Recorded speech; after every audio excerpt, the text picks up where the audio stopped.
Hello friends, आप सभी का स्वागत है हमारे यूट्यूब चैनल विजार्ड क्लासेस पर। दोस्तों, ये जो है एचटीईटी कंप्यूटर साइंस और बीपीएससी कंप्यूटर साइंस की क्लासेस है। तो जो भी लोग चैनल पे नए हैं, चैनल को सब्सक्राइब कर लें ताकि आने वाली वीडियो का नोटिफिकेशंस जो है आप सभी को मिलता रहे। ठीक है, तो आज के सेशन का ये पहला क्वेश्चन है। पिछले क्लास में हम लोग बोले भी थे कि इसका आंसर जो है आप लोग कमेंट सेक्शन में करिए, तो बहुत लोग आंसर किए भी होंगे चाहे नहीं भी किए होंगे। ठीक है, तो चलिए स्टार्ट करते हैं। तो पहला क्वेश्चन है आज का, information about a process is mentioned in, यानी कि एक प्रोसेस के बारे में जो भी इंफॉर्मेशन है वो जो है मेंशन्ड होते हैं, वो किस में मेंशन्ड होते हैं। ऑप्शन है स्टैक, ऑप्शन बी है ट्रांसलेशन लुक ए साइड बफर, ऑप्शन सी है process control block, option D है प्रोग्राम कंट्रोल ब्लॉक। तो दोस्तों, एक प्रोसेस के बारे में जो भी इंफॉर्मेशन है वो मेंशन्ड होते हैं प्रोसेस कंट्रोल ब्लॉक में। एक प्रोसेस के बारे में जो भी इंफॉर्मेशन होते हैं वो जो है मेंशन्ड होते हैं प्रोसेस कंट्रोल ब्लॉक में। ठीक है, तो अब देखते हैं प्रोसेस कंट्रोल ब्लॉक होता क्या है। प्रोसेस कंट्रोल ब्लॉक को शॉर्ट में जो है पीसीबी कहते हैं। प्रोसेस कंट्रोल ब्लॉक को जो है शॉर्ट में पीसीबी कहते हैं। और प्रोसेस कंट्रोल ब्लॉक जो है एक डेटा स्ट्रक्चर होता है जो कि यूज किया जाता है ऑपरेटिंग सिस्टम के द्वारा to store information about a process, process के इंफॉर्मेशन को स्टोर करने के लिए।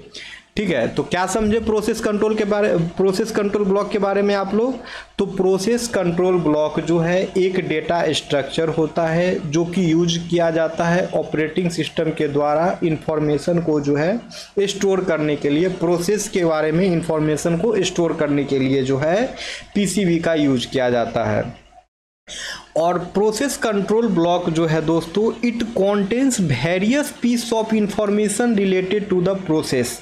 प्रोसेस कंट्रोल ब्लॉक जो है प्रोसेस से रिलेटेड जो है वेरियस पीसेस ऑफ इंफॉर्मेशन को जो है ये कंटेन करता है, जैसे कि प्रोसेस स्टेट हो गया, प्रोग्राम काउंटर हो गया, सीपीयू रजिस्टर हो गया, मेमोरी मैनेजमेंट इंफॉर्मेशन हो गया, अकाउंटिंग इंफॉर्मेशन हो गया, आईओ स्टेटस इंफॉर्मेशन हो गया। इस सभी इंफॉर्मेशन को जो है प्रोसेस कंट्रोल ब्लॉक जो है कंटेन्स करता है। कौन कौन से इंफॉर्मेशन को, तो प्रोसेस स्टेट हो गया, प्रोग्राम काउंटर हो गया, सीपीयू रजिस्टर हो गया, मेमोरी मैनेजमेंट का इंफॉर्मेशन हो गया, अकाउंटिंग इंफॉर्मेशन हो गया, इनपुट आउटपुट स्टेटस इंफॉर्मेशन हो गया। इस सभी इंफॉर्मेशन को जो है प्रोसेस कंट्रोल ब्लॉक कंटेन्स करता है। और पीसीबी जो है एसेंशियल होता है ऑपरेटिंग सिस्टम के लिए ताकि वो जो है मैनेज और कंट्रोल कर सके प्रोसेस को इफिशिएंटली। पीसीबी जो है एसेंशियल होता है ऑपरेटिंग सिस्टम के लिए ताकि वो जो है प्रोसेस को जो है कंट्रोल और मैनेज कर सके इफिशिएंटली। ठीक है, अब है पिक द करेक्ट स्टेटमेंट। अब जो है यहाँ पे कह रहा है करेक्ट स्टेटमेंट जो है, इस सभी जो स्टेटमेंट दिए गए हैं इनमें से जो करेक्ट है उस पर टिक लगाना है। तो पहला है friend function are in the scope of a class. Friend function जो है क्लास के स्कोप में होता है। दूसरा है friend function can be called using class object. Friend function जो है कॉल्ड होता है क्लास ऑब्जेक्ट के माध्यम से। फिर है friend functions can be invoked as a normal function. Friend function जो है इन्वोक्ड होता है नॉर्मल फंक्शन के द्वारा। फिर है friend functions can access only protected members not the private member. फिर जो है फ्रेंड फंक्शंस जो है सिर्फ प्रोटेक्टेड मेंबर को ही एक्सेस करेगा, ना कि प्राइवेट मेंबर को।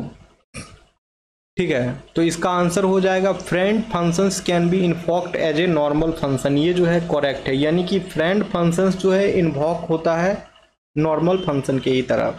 ठीक है, तो करेक्ट स्टेटमेंट जो है ऑप्शन सी हो जाएगा कि फ्रेंड फंक्शन जो है इन्वोक होता है नॉर्मल फंक्शन के ही तरह। ठीक है, तो देख लीजिए इसका discussion. Friend function in C plus plus can be invoked like normal function. Friend function जो है सी प्लस प्लस में वो नॉर्मल फंक्शन के ही तरह इन्वोक होता है। They are not members of the class. Friend functions जो है मेंबर्स नहीं होता है क्लास का, but are guaranteed access to the private and protected member of the class. They are declared as friends to. ठीक है, यानी कि फ्रेंड फंक्शन जो है वो क्लास का मेंबर होता नहीं है, लेकिन उसको जो है एक्सेस गारंट किया जाता है प्राइवेट और प्रोटेक्टेड दोनों मेंबर्स के लिए, ठीक है, जहां पर जो है फ्रेंड्स डिक्लेयर किया जाता है। This access is not restricted to a particular instance और object of the class unlike member function. तो ये एक्सेस जो है ये रिस्ट्रिक्टेड नहीं होता है पार्टिकुलर इंस्टेंस ऑफ ऑब्जेक्ट के लिए, ठीक है, मेंबर फंक्शन की तरह। तो फ्रेंड फंक्शन जो है ये एक्सेस कर सकता है प्राइवेट प्रोटेक्टेड दोनों मेंबर्स को, और ये जो है इन्वोक होता है नॉर्मल फंक्शन की तरह, ठीक है, याद रखना है फ्रेंड फंक्शन जो है इन्वोक होता है नॉर्मल फंक्शन के ही तरह। अब आते हैं, अब है which of the following is correct about friend function. अब यहाँ जो है पूछ रहा है बताइए ये जो स्टेटमेंट दिए गए हैं इस सभी स्टेटमेंट में जो है कौन सा स्टेटमेंट जो है फ्रेंड फंक्शन के बारे में करेक्ट है। तो friend functions use the dot operator to access member of a class using the class object. Friend function जो है क्या डॉट ऑपरेटर का यूज करता है मेंबर्स ऑफ ए क्लास को एक्सेस करने के लिए यूजिंग क्लास ऑब्जेक्ट। फिर है friend functions can be private और पब्लिक, क्या जो है फ्रेंड फंक्शन प्राइवेट और पब्लिक हो सकता है। फिर है friend can not access the member of the class directly, friend जो है क्लास के मेंबर को जो है डायरेक्टली एक्सेस नहीं कर सकता है। तो फ्रेंड फंक्शंस के बारे में ये सभी स्टेटमेंट दिए गए हैं और पूछ रहा है कौन सा स्टेटमेंट जो है करेक्ट है। तो दोस्तों इसका आंसर जो है वो हो जाएगा ऑल ऑफ द मेंशन्ड, यानी कि option D all of the above. यहाँ पे जितने भी ऑप्शंस दिए गए हैं फ्रेंड फंक्शन के बारे में वो करेक्ट है, ठीक है। जैसे कि फ्रेंड फंक्शंस जो है डॉट ऑपरेटर का यूज करके ही एक्सेस करता है क्लास के मेंबर को using class object. Friend functions जो है डॉट ऑपरेटर का यूज करके जो है क्लास के मेंबर्स को एक्सेस करता है यूजिंग क्लास ऑब्जेक्ट। फिर है फ्रेंड फंक्शंस जो है प्राइवेट भी हो सकता है और पब्लिक भी हो सकता है। फ्रेंड फंक्शंस जो है वो जो है क्लास के मेंबर्स को डायरेक्टली एक्सेस नहीं करता है, ये भी सही बात है, इसलिए ऑल ऑफ द मेंशन जो है इसका करेक्ट आंसर हो जाएगा। फिर है a dash process is moved to the ready state when its time allocation expire.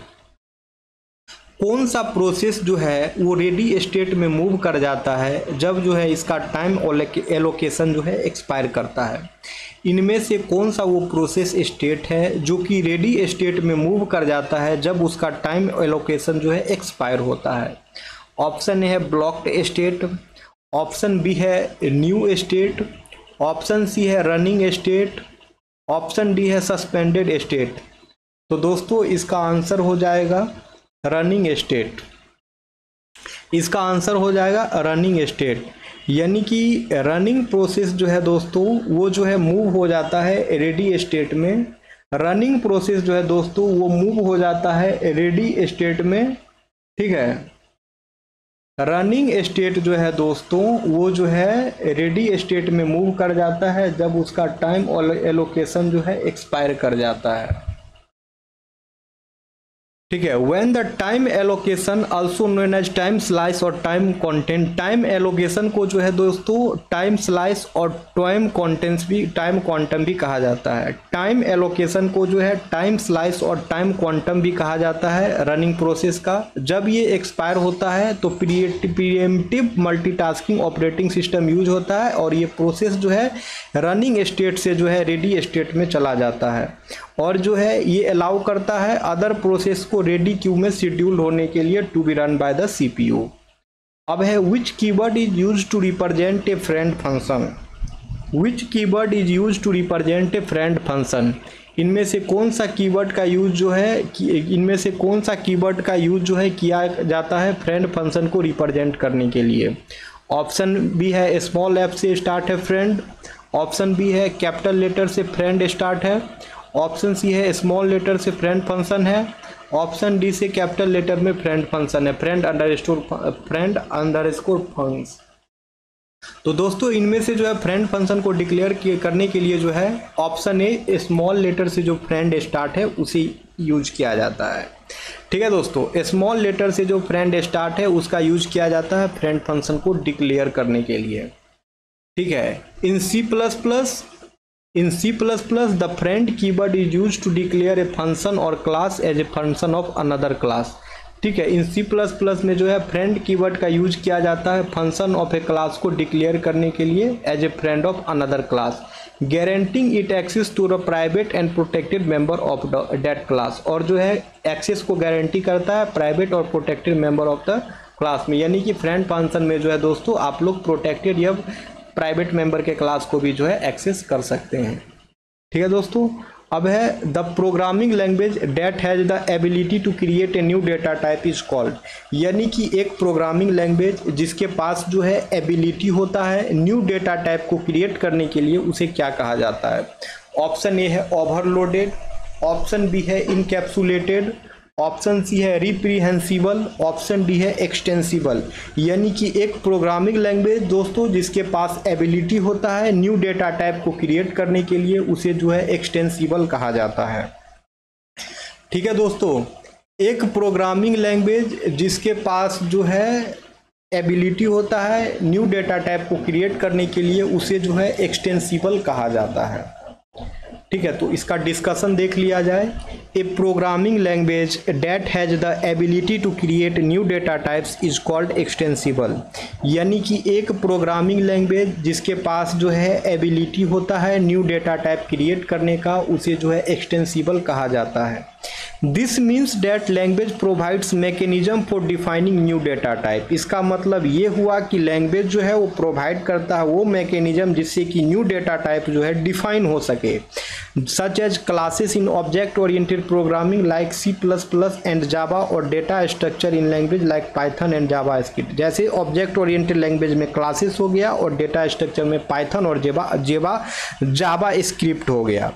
ठीक है। This extensibility allows developers to create custom data type tailored to their specific needs. और ये एक्सटेंसिबिलिटी जो है प्रोग्रामिंग लैंग्वेज में, ये जो ability होता है न्यू डेटा टाइप क्रिएट करने का, इसे जो है एक्सटेंसिबल कहा जाता है। और ये जो है एक्सटेंसिबिलिटी फीचर्स जो होता है ये डेवलपर्स को अलाउ करता है कि वो जो है कस्टम डेटा टाइप को क्रिएट कर सके और टेलर्ड कर सके स्पेसिफिक नीड को। ठीक है, ताकि जो है वो इन्हांस कर सके फ्लेक्सिबिलिटी को और एक्सप्रेसिवनेस ऑफ द लैंग्वेज का। फिर है which of the following is not a valid process state. अब दिए गए ऑप्शंस में जो है पूछ रहा है ऑपरेटिंग सिस्टम में बताइए कि इन सभी प्रोसेस स्टेट में जो है कौन सा जो है वो प्रोसेस स्टेट नहीं होगा। ऑप्शन ए है रेडी, ऑप्शन बी है होल्ड, ऑप्शन सी है न्यू, ऑप्शन डी है रनिंग।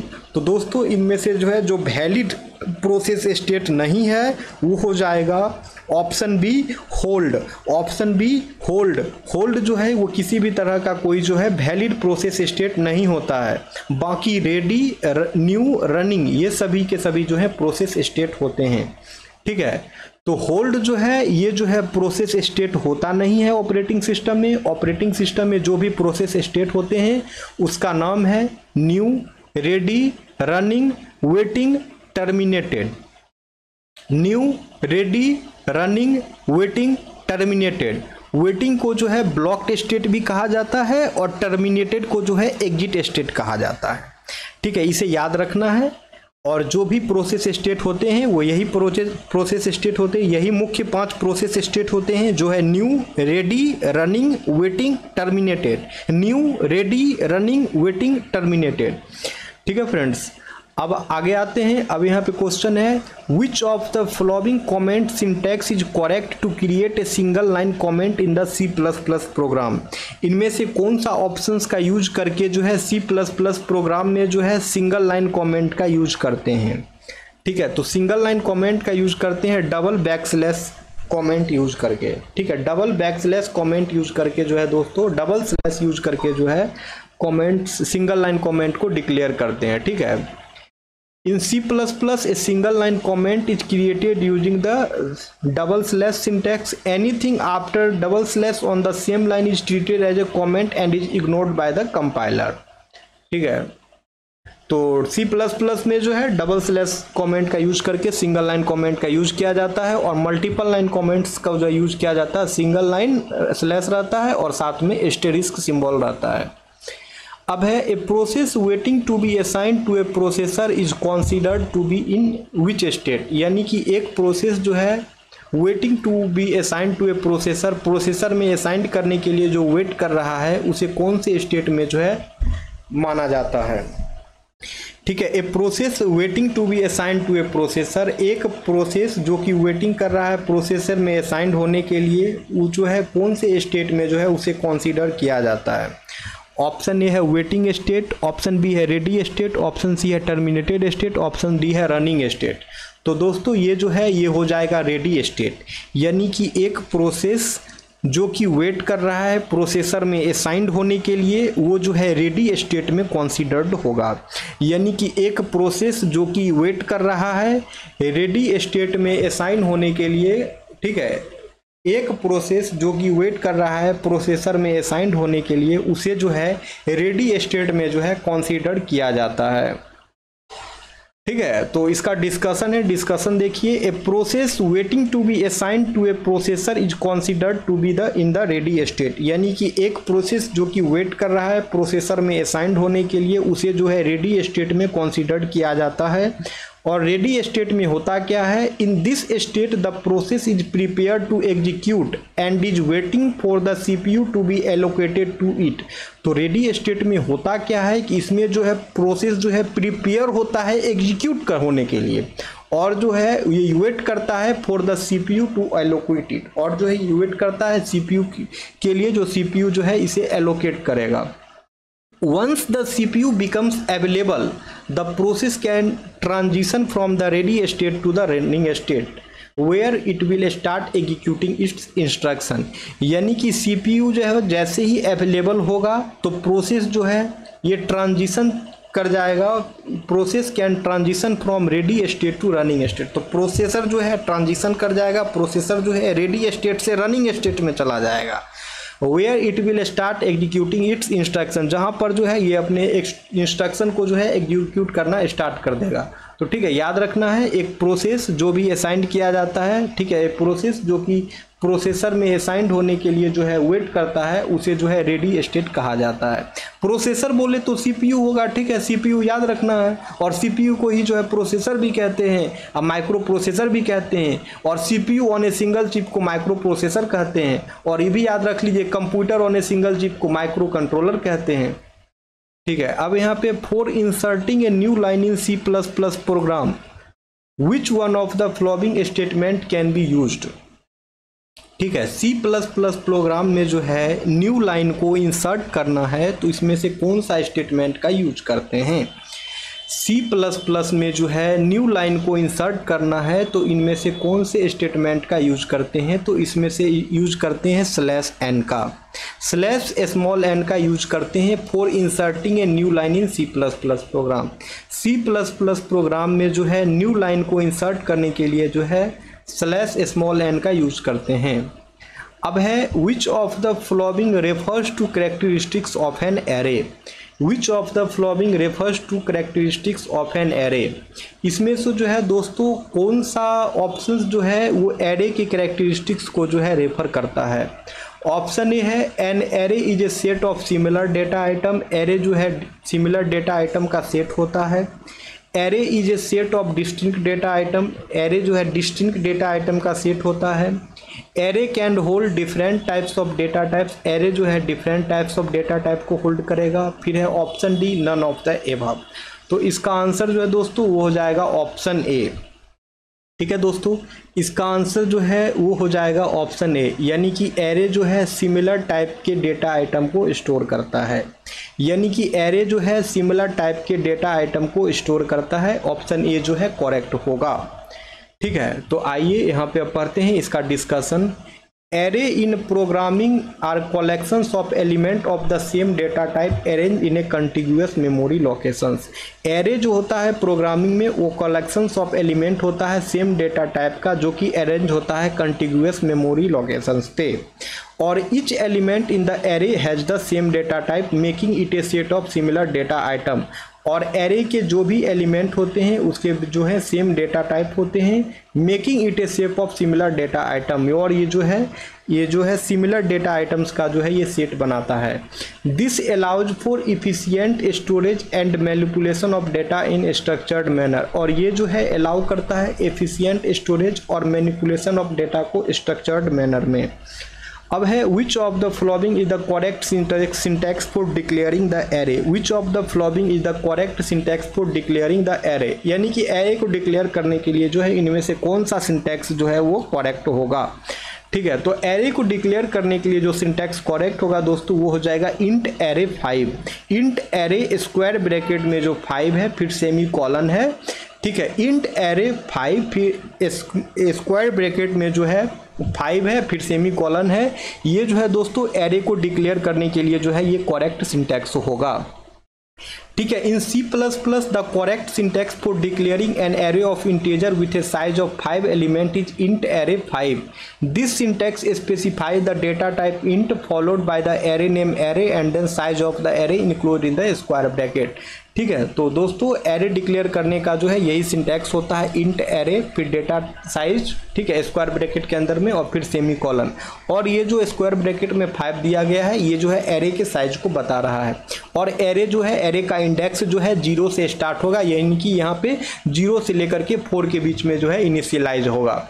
ठीक है दोस्तों, और यहाँ पे क्या था, एक चीज और था, then followed by the array name array and then the size of array enclosed in the square bracket. हाँ, तो एक बात तभी बोले ही थे कि स्क्वायर ब्रैकेट में जो है एरे के साइज को डिक्लेयर किया जाता है, और एरे का जो इंडेक्स है 0 से स्टार्ट होगा, यानी कि इसमें 0 से लेके 4 के बीच में डेटा आप लोग स्टोर कर सकते हैं।